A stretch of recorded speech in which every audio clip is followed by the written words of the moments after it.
مخلص وتبي توصل لك طلبات جديدة بدون إعلان ولا تسويق؟ تابع معنا. الوصول للعميل جاد صعب، والأسئلة كثيرة والالتزام قليل. مع تخليص اكسبرو، أول منصة تربط المخلصين بالعملاء، توصل لك طلباتك جاهزة، المنافسة عادلة، الوصول للعملاء جادين، والأهم من كذا مرخصة من وزارة التجارة، حقوقك المالية محفوظة 100%. سجل بياناتك وادخل الطلبات المتاحة وقدم عرضك والعميل يختارك، وفلوسك مضمونة بالكامل. سجل الآن وابدأ التوسع بعملك.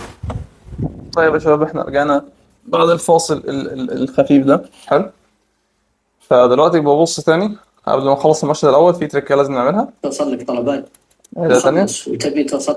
اول حاجه اللون الاخضر اوفر، حاسس بكده في التكست بوكس ده. ممكن نخليه بالشكل ده مثلا ونجرب. ممكن نخلي الاشتراك برضه اغمق سيكا، في نفس الوقت ايه يعني واضح معانا. لا، مش عاجباني.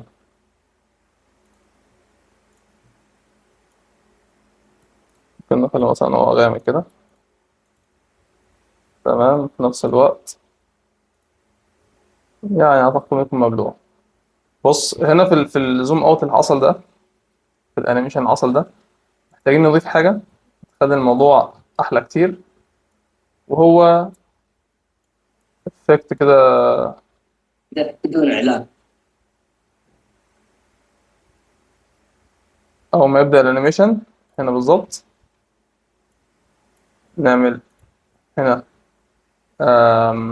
في فريم، وفي الاول نقلله، نمشي شويه وايه نقلله ونقطع هنا. كويس. جديدة بدون علم. جديدة بدون علم. عملنا. جديدة بدون علم.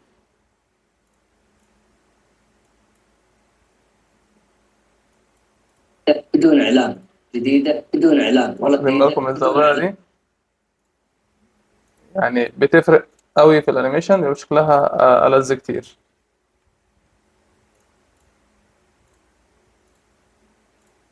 جديدة بدون إعلان ولا تسويق. تابع معنا. يلا دلوقتي عوض لما اخلص انيميشن، خلاص ده خلصته، هتسلكت كل حاجه كده كده، او مثلا عشان نوفر على نفسنا من الاوبشن ده. سوري. من الاوبشن ده نختار كل اللي على اليمين، كل حاجه على اليمين، ونغير للاوبشن ده. بعدين نضغط فيه، هيلغي معانا كل حاجه، فبالتالي مش هيبقى مؤثر معانا في اي حاجه. سلكت دي. يلا بينا نشتغل. كل عميل جاد دراسة. لك طلبات جديدة بدون إعلان ولا تسويق. تابع معنا. في حاجه تاني اخيره الكلاينت كان قايل لي عليها، ان هو عاوز يخلي دايما في الاوفرلاي دي. تعمل دي كده. كويس. ونخليها سكرين. بعدين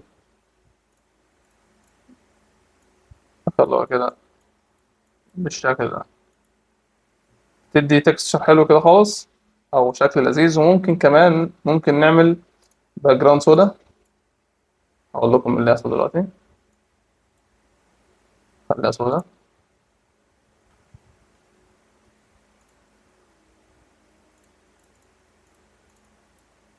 جميل. نعمل كومباوند كليب، ونعمل الكومباوند كليب ده فريز، عشان زي ما قلت لكم الكومباوند كليب بيحمل على التايم لاين، فبالتالي احنا مش عاوزين ده. هتلاقي البرنامج بيقطع معانا وبيعلق معانا. نعمل دي كده، نعمل لها انفرت تحت، بحيث يدي كونتراست للكلام، وهيكون تحت كل حاجة نفس الكلام بينطبق على الاوفرلاي. بيدي كده تحت هنا شكل كده اعتقد شكل كده لذيذ، وبيخلي فيه كونتراست او تباين ما بين الكلام اللي بيطلع ما بين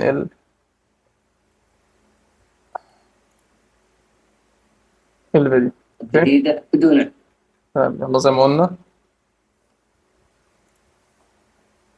نلغي كمل. يلا نخش على بعضه. هنا بيقول ايه؟ الوصول لعميل جاد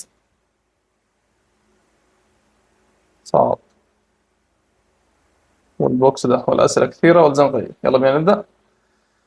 بسم الله. والأسئلة كثيرة، الوصول العميل جاد. محتاجين برضو نعمل نوت كابشن، يا رب يكون ظبط معنا نوت كابشن. نتورك ايرور، مش عارف النت مش ظابط ليه.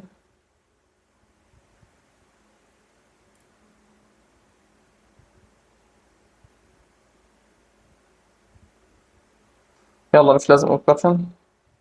الوصول العميل جاد صعب.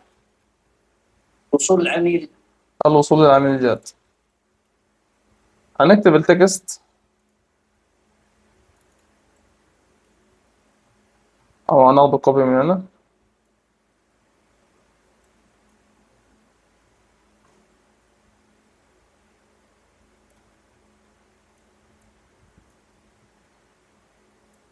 تمام،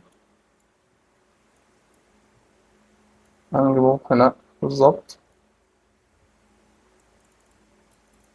هنكتب الوصول للعميل الجاد.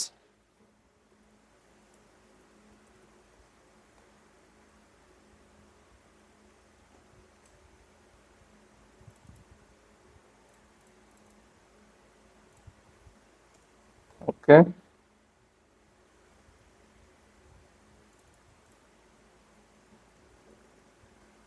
تمام. لو نلاحظ كان اللون بتاع كلمة جاد أخضر هناك، بس محتاجين دلوقتي نظبط التكست عشان التكست مش ملغي منه الشادو. فاحنا عاوزين ما دام لسه هنجرب ونعمل شادو مختلف وكده، فاحنا هنجيب الشادو اللي هنا. هنعمل كوماند كوماند شيفت سي كوماند شيفت سي او كنترول شيفت سي. جميل، ده هيعمل ايه؟ ده هينسخ لنا كل حاجه اتعملت في اللاير بتاعت التكست دي، فبحيث لو عملنا كوماند شيفت في او كنترول شيفت في، كويس كده، هيعمل ايه؟ هيطبق لنا كل حاجه اتعملت على التكست ده على التكست ده. فاحنا هنختار دلوقتي إيه اللي محتاجينه وايه اللي مش محتاجينه. مبدئيا احنا ممكن، انا مش التكست مش محتاجينه، لا. اللوكيشن سايز مش عاوزينه، والبيسكس المفروض يكون هنا في شادو، بس احنا تقريبا عملنا بتاع غلط. اه، احنا التكست الشادو كان على المخلص، كان على اللاير دي. تمام، عملنا كنترول شيفت في سي، سوري، كنترول شيفت في. اه، الشادو ظهر معنا، نلغي كل ده، يظهر الشادو.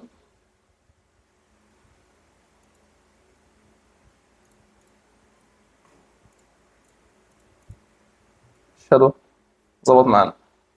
كلمة الجاد كانت لوحديها بس الأخضر. ازاي نختار كلمة من تكست من لاين كامل ونخليها لون مختلف؟ سلكت عليها زي ما احنا شايفين. هنجيب ايكون العميل دي وهنوطي الاوباستي بتاعتها ونخليها هنا بالشكل ده. كان لونها ايه في الفيديو؟ اخضر، واللي فوق الازرق. تمام، تمام. انا قلتها كمان، نعمل لها دوبليكيت بالشكل ده. تمام، ونعمل من دوبليكيت. خلينا واحنا دايسين شيفت عشان يبقى في نفس المسافة. نضغط شيفت، اسحب كده. ممكن اطلع ده فوق سنة بسيطة. تمام، نعمل هنا كي فريم. ده المشهد النهائي او الحركة النهائية اللي عايزينهم يوصلوا لها. كي فريم هنا، كي فريم تحت، كي فريم تحت، سلكت التلاتة، نزله.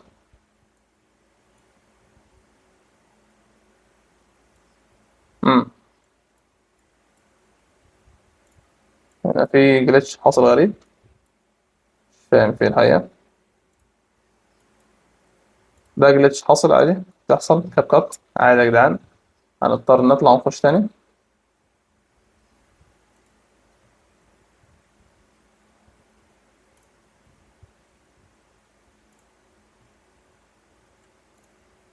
تمام، نقف في الأول هنا، حدد كله، ننزلهم. اتحددت معانا مش عايزينها، ننزل كده. الوصول العميل جاد صعب. محتاجين نعمل الوصول جراف العميل كيوبيك اوت. الوصول العميل بس انيميشن طويل شوية. هنخلي هنا نحط مارك. تمام. نخليه كيوبيك اوت. الوصول العميل لذيذ جدا. تمام. زي الفل. كيوبيك اوت. الوصول العميل كلهم هذا اهو.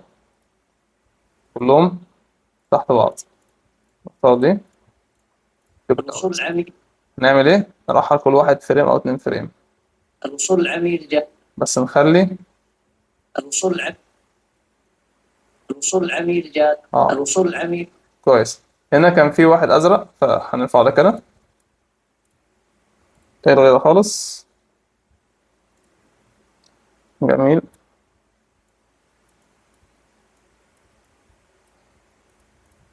على بس بتاعته بشكل بسيط. هاد افكت نيجاتيف ويذر.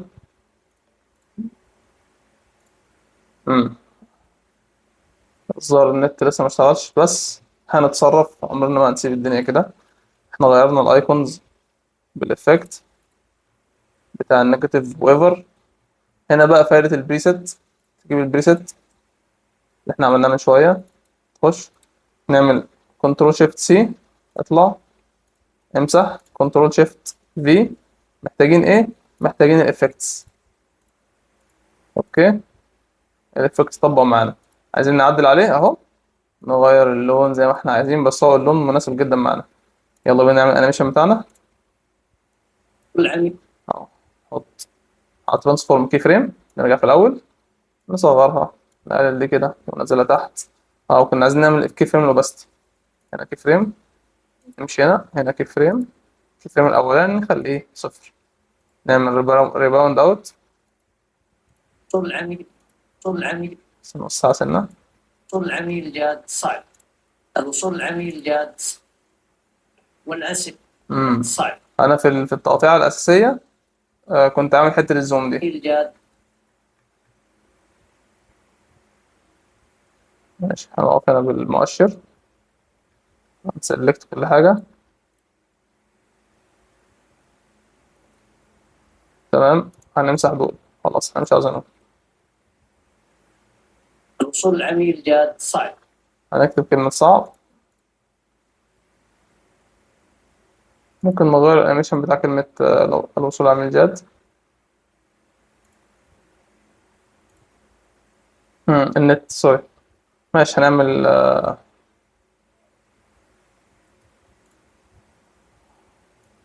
دبليكيت اللير دي.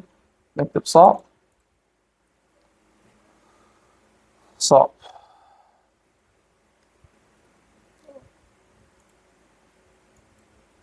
اقفل الانيميشن خالص. كبر كلمة صعب. خلي لونها احمر. حلو. ممكن كمان بعد لو انت معاك افكت جلو كومباوند كليب وتحط افكت الجلو بتاعك هتلاقي زي الفل. الجلو بتاع كاب كات مش ألذ حاجة. بيخليها بهتانة جدا. واحنا مش عايزين كده. احنا عاوزين الجلو يكون يعني دقيق قوي. صعب. تمام. جاد صعب. جاد صعب. نيجي هنا بالظبط. نقطع عشان نعلم ان دي الحتة اللي فيها الانيميشن انتهى اللي فيها الزوم ده. نقطع لحد هنا. ونعمل ايه كمان؟ خلي الامور مريحة للعين اكتر. نجيب دي واحنا دايسين اوبشن او الت كده هتعمل دبليكيت. هنيجي هنا. هنا. تعالى. جاد صعب. جاد العميل جاد صعب. بقت العميل اريح جاد صعب. للعين. العميل جاد صعب.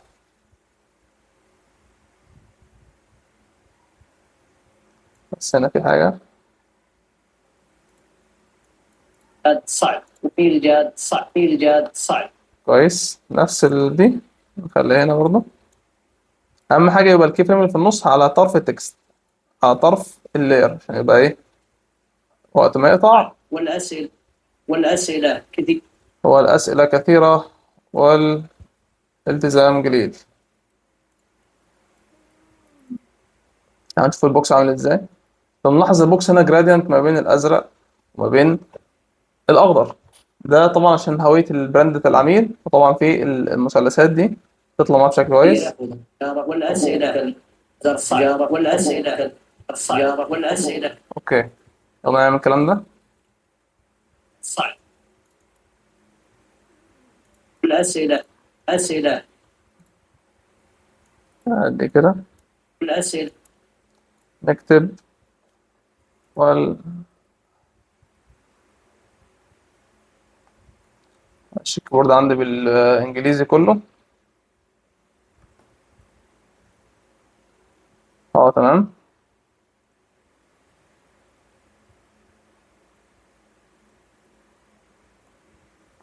اوكي، نعمل الشيب بتاعنا. نخش على ستيكرز، نخش على الشيبس، نجيب ده. تمام، نظبطه كده ونلغي هنا الشادو، لان قلت لكم مهمة الشادو ايه، واحناش محتاجينه. جميل. نجيب دي هنا الاسيتس، هنجيب الحاجات بتاعتنا هنا. بعدين نخش على الفيل هنا، سوري، نخش على الجراديانت هنا اخضر، المساحة دي مش عايزينها، وهنا ازرق بالشكل ده. بقى معانا بالشكل ده. نفس الكلام هيتعامل مع الستروك.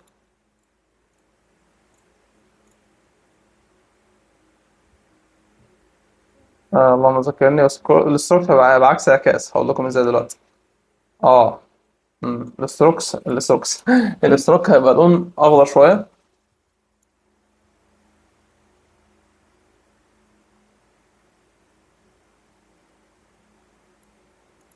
تمام. الفيل، خلي الفيل بالشكل ده. هنلغي الانيميشن بتاع التكست، والأسئلة بس زي ما قلنا النت مش عارف زعلان ليه. كويس. والأسئلة والأسئلة هنعمل ايه بقى؟ كومباوند كليب الاتنين دول.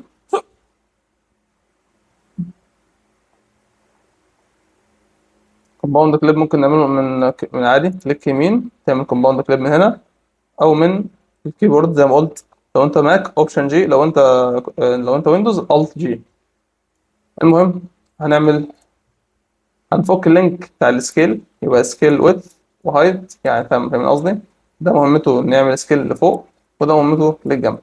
فاحنا عاوزين السكيل بتاع الجنب ده نحط هنا، نصغر لحد صفر، نعمل ريباوند اوت. والأسئلة والأسئلة والأسئلة كثير والأسئلة كثير والأسئلة اوكي كثيرة والالتزام قليل. تمام. محتاجين ايه تاني؟ محتاجين المثلث اللي في الجنب ده.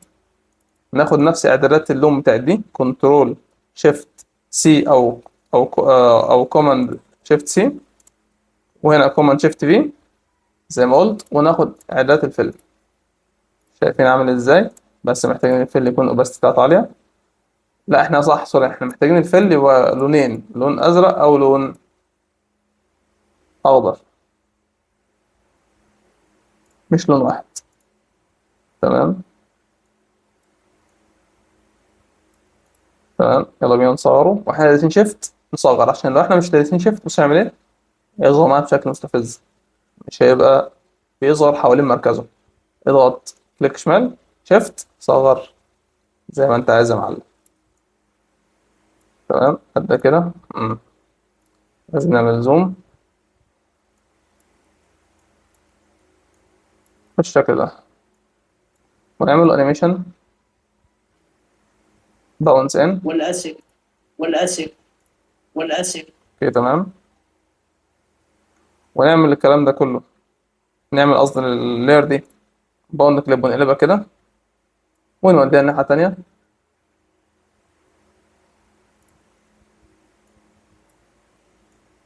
يا عم اخلص.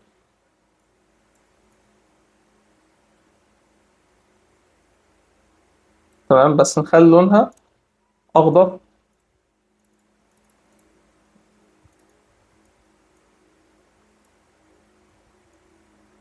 بس تهيألي فل أوي. هنعمل نفس القصة دي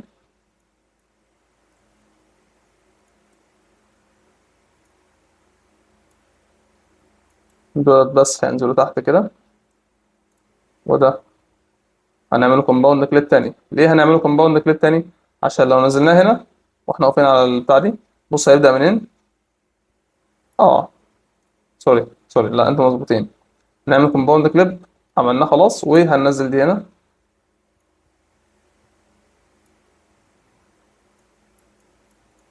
والأسئلة كثيرة، أسئلة كثيرة نخش هنكتب، او مش لازم نخش من هنا.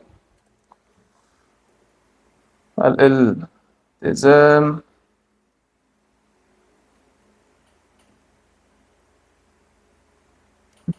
قليل. كثيرة والالتزام قليل. نعم صعب، والأسئلة كثيرة والالتزام كثيرة والالتزام ممكن نخلي دول مطرحين عن بعض سنة، فريم ولا حاجة. صعب، والأسئلة كثيرة والالتزام شكلهم ألذ أعتقد.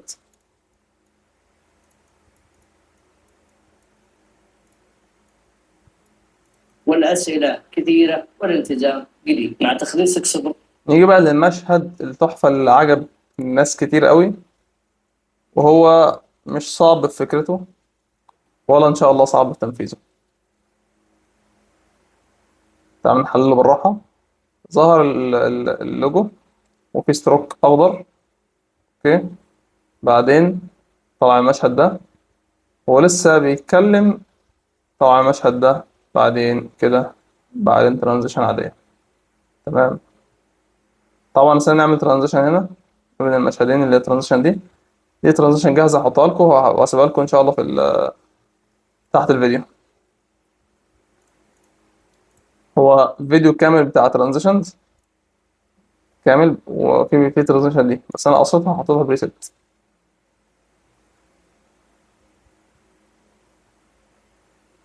أفتكر حطيتها بريست راحت فين. يلا مش مشكلة. المهم كثيرة والالتزام قليل. تخليص مع تخليص قليل. نعم. أول حاجة هنجيب الباك جراوند. الباك جراوند هنا لونها إيه؟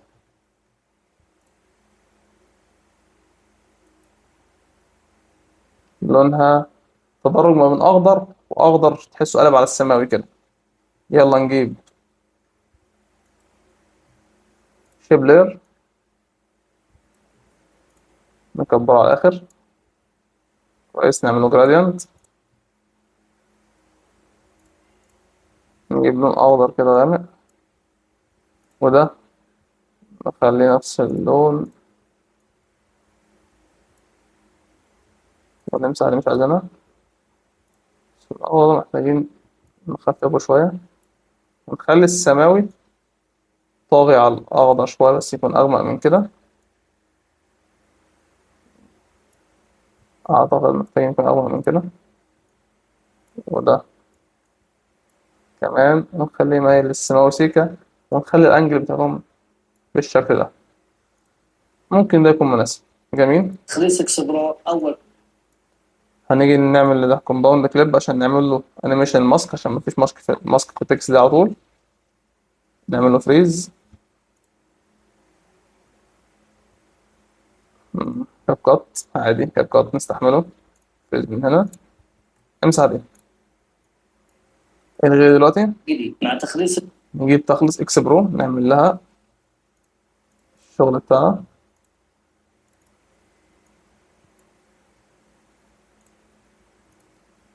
انيميشن نجيب الماسك نعمله بالشكل ده.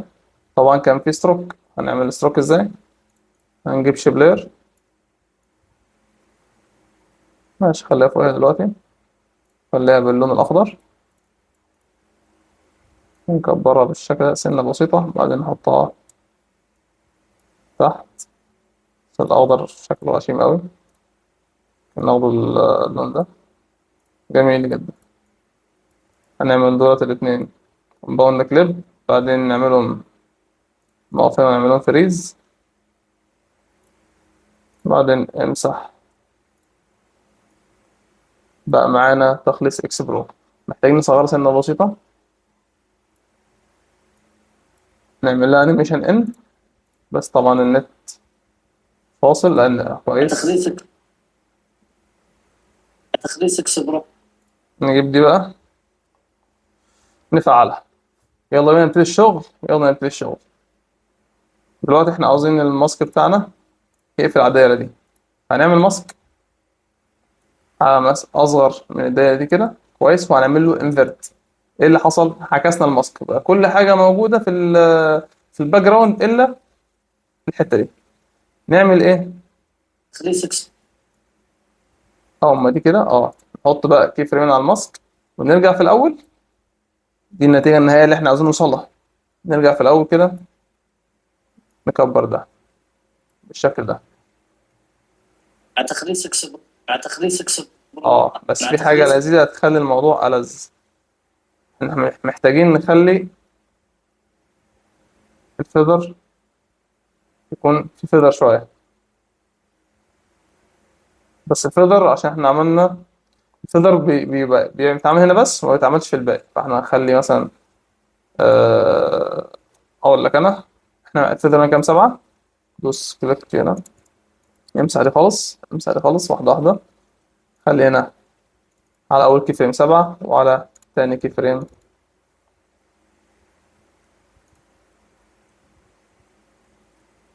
أقف على أول على آخر كي فريم خليهم 7، وأقف على أول كي فريم. إيه الهبل اللي بيحصل ده؟ واحدة واحدة. ادي 7. جميل. امشي هنا تمام. ودوس 7.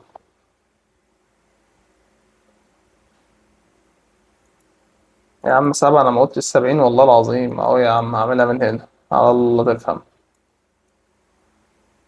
بص العطل. تخليص اكس برو. مع تخليص اكس. حاسس ده ممكن يكون اغمق شوية، يكون احسن.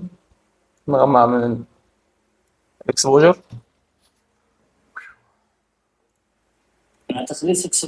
مع تخليص اكس برو. دلوقتي الانيميشن خلص، بس نفس الدايرة موجودة. واحنا لو عملنا انيميشن للدايرة دي هتفضل موجودة. هنحل دي ازاي؟ اول ما الانيميشن يخلص نمشي فريم، نقطع هنا، نلغي هنا الماسك. كده اصبح معانا. فهمتوا؟ لكن هنا يا رب تكونوا واخدين بالكم. من اول هنا على طول نبتدي نعمل الانيميشن بتاعنا. اكس برو. اول. نكبر دي كده ونعمل الانيميشن. اكس برو اول. اكس برو اول منصة. نعمل بقى الانيميشن بتاعنا. هنجيب دي. حلو. ونخليها هنا بالشكل ده. حلو. ونخليها راوند بالشكل ده. ونخلي لونها دي اللاير اللي هي لما تفتح هتبقى باك جراوند، فمحتاجين نخلي لونها برضو جراديانت بالشكل اللي احنا شايفينه. هنفتح الفيل الجراديانت وهنمسح دي مش عايزينها. وأول واحدة هتكون بالشكل ده، تاني واحدة تكون بالشكل ده.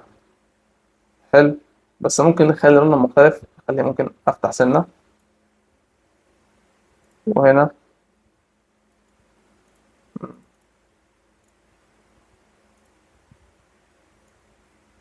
نخليها برضو أفتح سنة. هنعمل دبليكيت، خلينا بالشكل ده. نعمل دبليكيت لدي وهندوس شيفت بالشكل ده هنا. في الشيفت اللي ما بتفرقش معاه انت دايس شيفت ولا لأ، فبيتحرك كده كده بالنسبة للشيبس. انما اي دايرة تانية عادي. هنعملها ازاي؟ نظبطها ازاي؟ هنجيب دي هنا ونعمل زوم ان بالشكل ده. اعتقد كده ايه مظبوط، بس ممكن نجيبها سنة يمين. كويس. ودبليكيت بقى هنا، نزل دي تحت.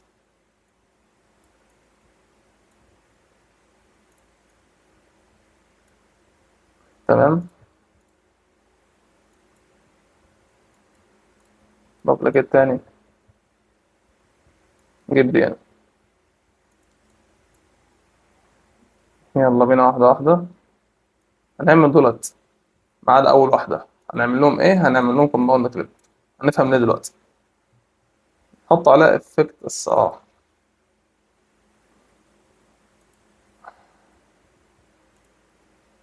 احنا عايزين ما عدا أول لاير، بس أنا حاسسهم مش متناسقين.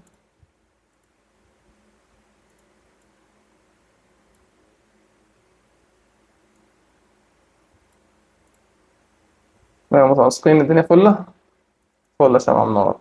نعمل كله ما عدا اللاير اللي في النص اللي هي الطويلة، كومباوند كليب. بعدين نعمل الأنيميشن بتاعنا، نقف هنا، نحط كي فريم هنا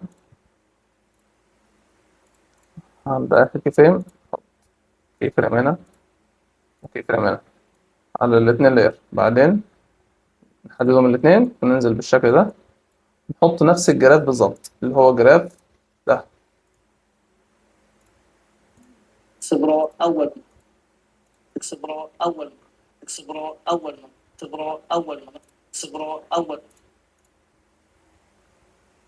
اكسبرو اول، اكسبرو اول، اكسبرو اول. تمام. هنجيب تكست ونكتب فيه أول منصة.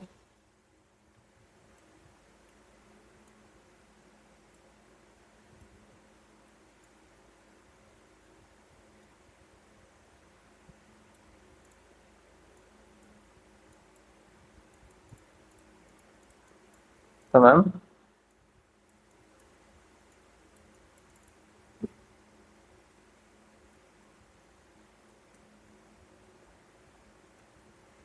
اوكي، خليها بشكل أبيض بالشكل ده. تمام. نعمل لها نفس الأنيميشن، نرجع في الأول ننزلها تحت هنا.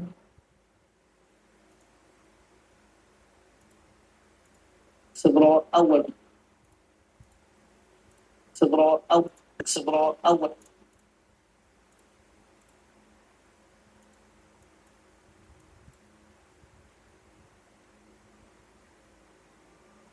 اكسبرو اول منصة، اكسبرو اول منصة، اكسبرو اول منصة، اكسبرو،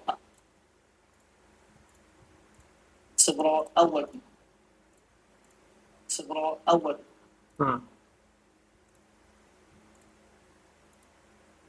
اكسبرو اول منصة، اكسبرو اول منصة. اوكي تمام. محتاجين نعمل شادو لده عشان يبقى هو المميز. فهنعمل ده كده بالظبط، نعمل له كومباوند كليب أو هنخليه أسود من هنا، نحط لونه أسود. بعدين كومباوند كليب،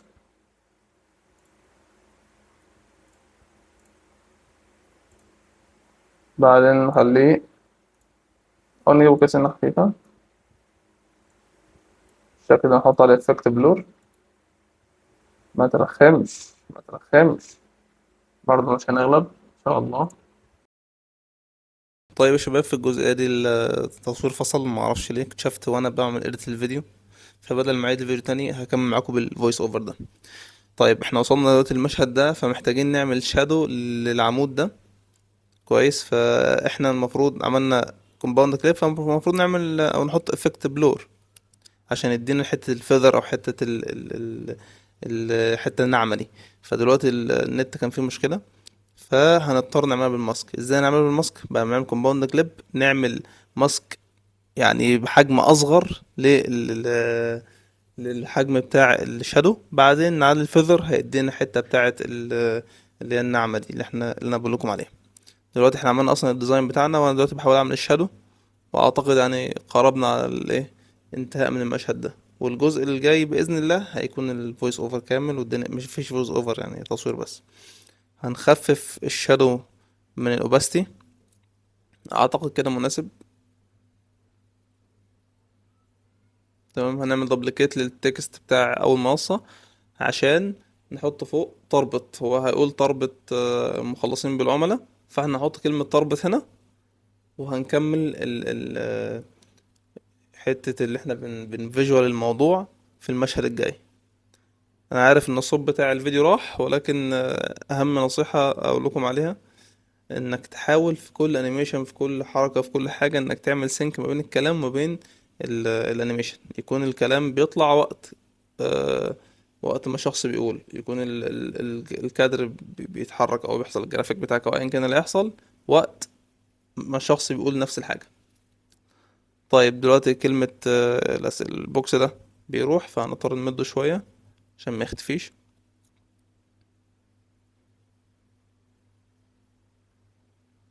تمام.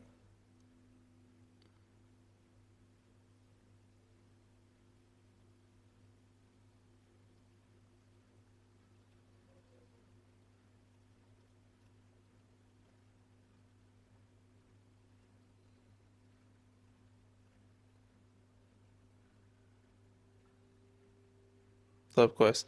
محتاجين نعمل الانيميشن للتكست بتاع تربط قبل ما نخش في المشهد الجاي. هنجرب من الانيميشن الجاهزة اللي موجودة، اعتقد ده مناسب. اول ما الانيميشن يخلص او اثناء ما الانيميشن بيخلص هنعمل كي فريمات للسكيل.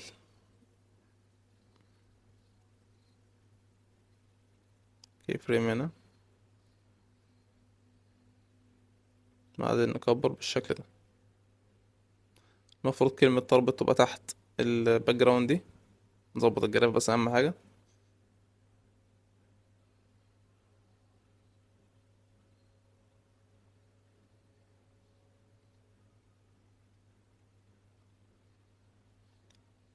هنخلي كل ده فوق عشان يبقى فوق العواميد، فوق كل حاجة. بالنسبة للعمود الوسطاني ده، طبعا مع الموشن بلور في الاخر الموضوع هيفرق جدا، هيبقى الطف كتير كتير كتير يعني.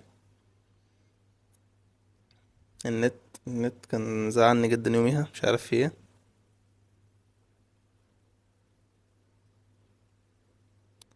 طيب احنا عملنا دلوقتي انيميشن فيد اوت لكلمة اول منصة، بحيث اول ما يفتح الكادر ده او يفتح الباك جراوند دي تبقى اول منصة تختفي. بصوا هنا بالشكل ده. زي ما قلت لكم اهم حاجة السينك ما بين الكلام وما بين الانيميشن.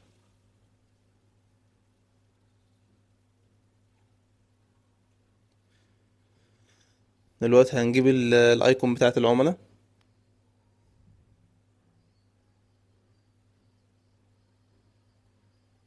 قصدي المخلصين، سوري. مجرد ما يبتدي الباك جراوند تكبر، هنقص بس هنا كل الكلام مش لازم تحت ده، نقصهم طبعا بشكل مناسب. احنا اصلا الباك جراوند بالغلط، فهنضطر نعيد تاني. طيب تمام. الباك جراوند بس هي الصفرة دي هي اللي تكون ممدودة شوية.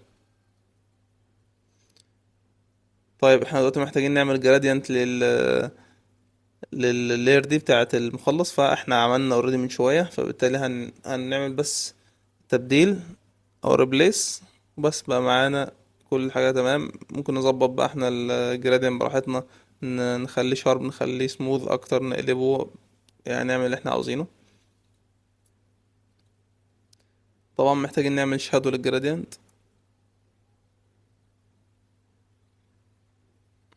هنعمله فريز عشان محملش التايم لاين بتاعنا.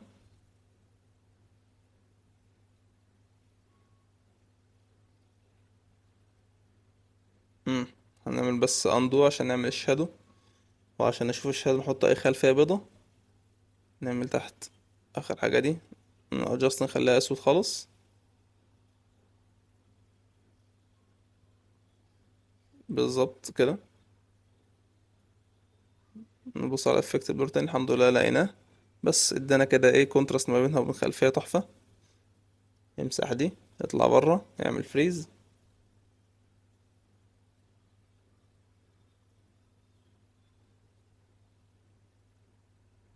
هنعملها بريست عشان نستخدمها تاني كمان شوية في الايكون الجاي.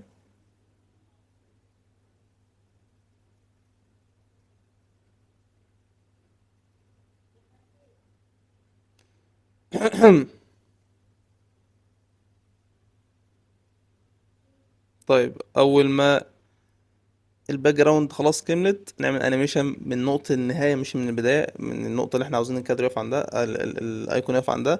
بعدين نرجع ورا نحط كي فريم وننزل تحت، هو طبعا كي فريم اوباستي وترانسفورم، فبقى معانا انيميشن بالشكل ده.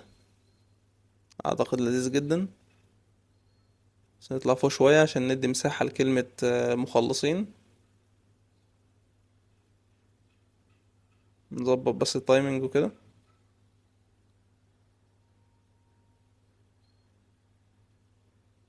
كده لذيذ اوي اعتقد.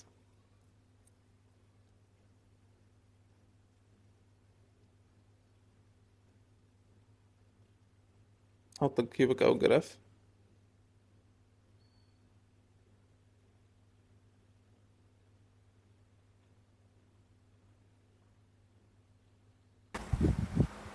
دي النقطة اللي احنا وصلنا لها. مخلص وتبي توصل لك طلبات جديدة بدون إعلان ولا تسويق، تابع معنا. الوصول طبعا كان في ترانزيشن هنا في الفيديو الأصلي، تعال نجيبها من التايم لاين ده. الترانزيشن دي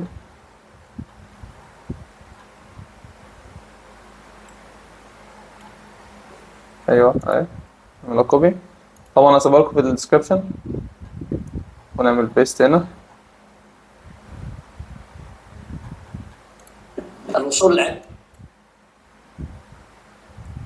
تابع معنا. الوصول للعميل جاد صعب، والأسئلة كثيرة، والالتزام قليل. مع تخليص اكس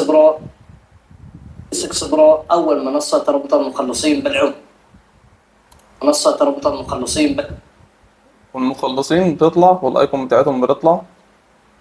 هنحط التكست بوكس اللي هو الأبيض.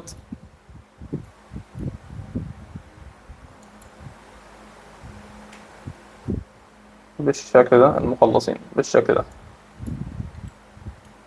مخلصين هنفتح الستيكرز، هنفتح خانة الشيبس، هنجيب ريكتانجل وهنخليه بالشكل ده. هنسحب أي نقطة من الأربع نقط دول عشان نخلي الحواف راوندد. ممكن نكبره شوية. جميل. بعدين من الفل هنخلي لونه أبيض، وهنوطي الأوباست بتاعتها، وهنعمل ستروك وهنخلي برضه لونه أبيض، ونسيبه بالشكل ده. أعتقد كده مناسب. هناخد أي تكست كوبي من التكست اللي احنا عملناه، واحنا لقيسين اوبشن او الت، هنجيبه هنا كده. احنا عملنا له كوبي.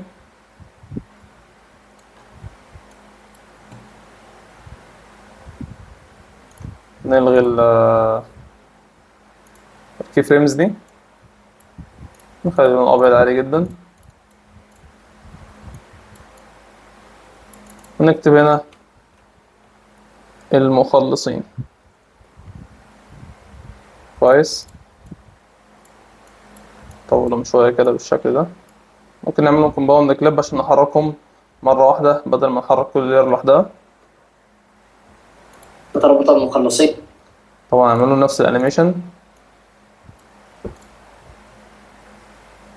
نقف هنا، نعمل انيميشن من الاخر للاول، يعني حركة النهاية احنا وقفنا عندها خلاص، احنا عاوزينها كده. هنرجع من الاول ونحرك من الاول. هناخد نفس حركة الانيميشن بتاع الايكون دي، هننزلها سنة تحت. كويس. وهنخلي الاوباستي زيرو. مش فاكر كان ايه الجراف. اعتقد كان كيوبيك اوت. هنخلي نفس الجراف هنا. المخلص. تربط المخلص. احنا تقريبا ما عملناش انيميشن للاوباستي. نظبط الجراف تاني. المخلص بالعملاء. حط كي فريم هنا، وكي فريم على الاوباستي في الاول نخليها زيرو، ونعمل الجراف عليهم كلهم من هنا. كليك يمين شو اول بريسيتس. ربط المخلصين ربط المخلصين جميل أوي. بس أنا حاسس إن كلمة المخلصين ممكن تبقى أكبر وفوق سنة، والحواف تبقى راوندد أكتر. تربط المخلصين. جميل أوي. تربط المخلصين. بعد الكي فريم ده على طول، واحد أو اتنين فريم، حط كي فريم هنا. أو ممكن نخليهم كلهم كومباوند كليب عشان نحركهم كلهم مرة واحدة من غير وجع دماغ. مخلصين. بالعملاء. هنعمل حطينا كي فريم طبعا هنا، بعدين حطينا كي فريم تاني، نبتدي نتحرك لفوق، نحط الجراف سريع في الأول أو بطيء في الأول، سريع في النص، بطيء في الآخر. في 3 جراف هنا أهو، 1 أو 4، 1 2 3 4. ال4 دول ممكن نختار منهم جراف مناسب. صين بالعملاء. ممكن نقلل مساحة الكي فريم شوية ونختار الجراف ده. مخلصين بالعملاء. جميل أوي. بالعملاء.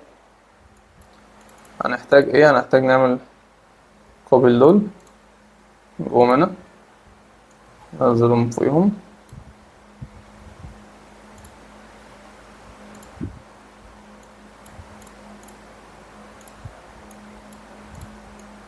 كويس. الغي بقى الكي فريمات دي كلها تاني.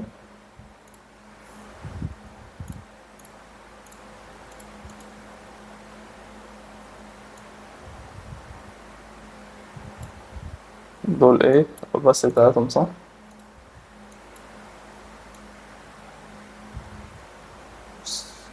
هنوقفهم مكانهم بالظبط،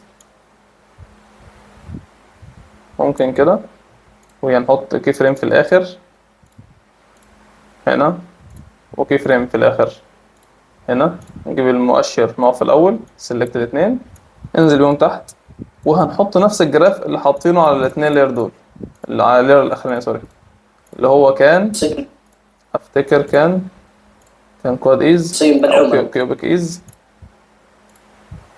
صين بالعملاء. مخلصين بالعملاء. ممتاز جدا. محتاجين نعمل ايه دلوقتي؟ محتاجين ننزل دي سنة، بعدين نكتب هنا العملاء. تمام كويس. وبعدين نغير الايكون دي بايكون العملاء، الاسيتس.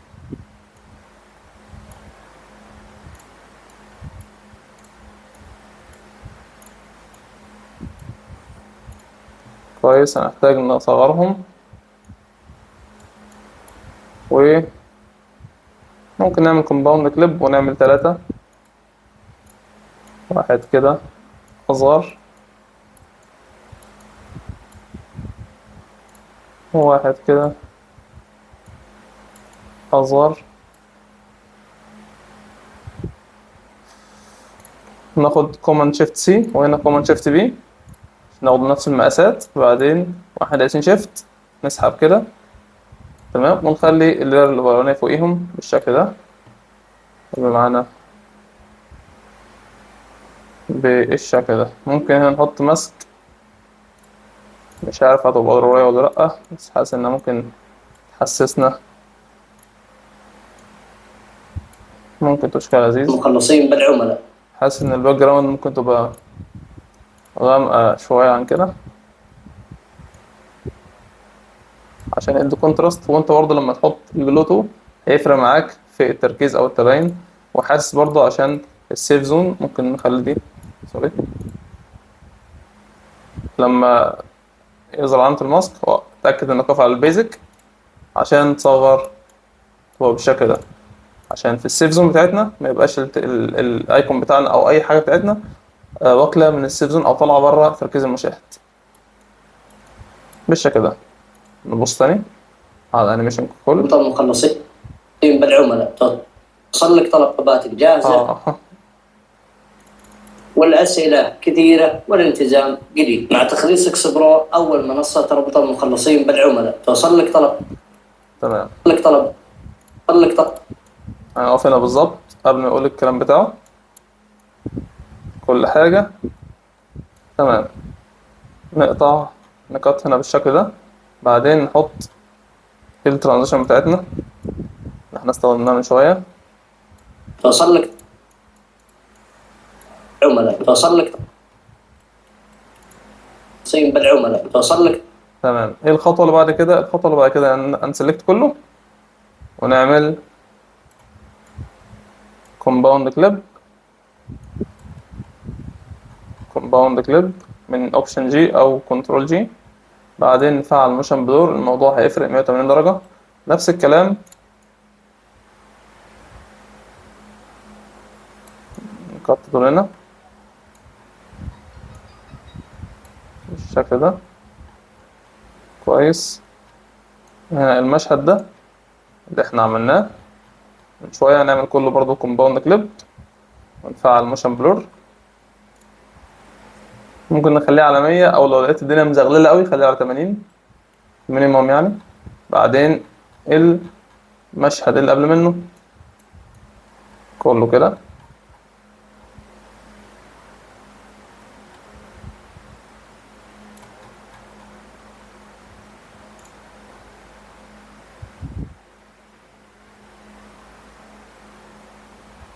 ممكن نلغي دول.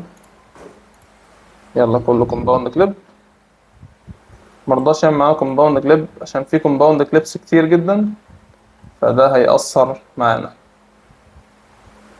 مش هيأثر معانا، مش فكرة انه يأثر، لا، هيكون الكومباوند كليبس، عدد الكومباوند كليبس لللاير الواحدة ليها ليميت معين، اعتقد 4 أو 5 بالكتير. فدلوقتي في لايرز معمول لها اكتر من كومباوند كليبس، او في لايرز كتير معمول لها كومباوند كليبس، فهو صعب يضغطهم جدا كلهم في كومباوند كليب واحد. فممكن نحل المشكلة ده ازاي في اخر الفيديو عشان ما ياخدش مننا وقت. مخلص وتبي توصل لك طلبات جديدة بدون إعلان ولا تسويق؟ تابع معنا. الوصول للعميل جاد صعب، والأسئلة كثيرة، والالتزام قليل. مع تخليص اكس برو أول منصة تربط المخلصين بالعملاء، توصل لك طلباتك جاهزة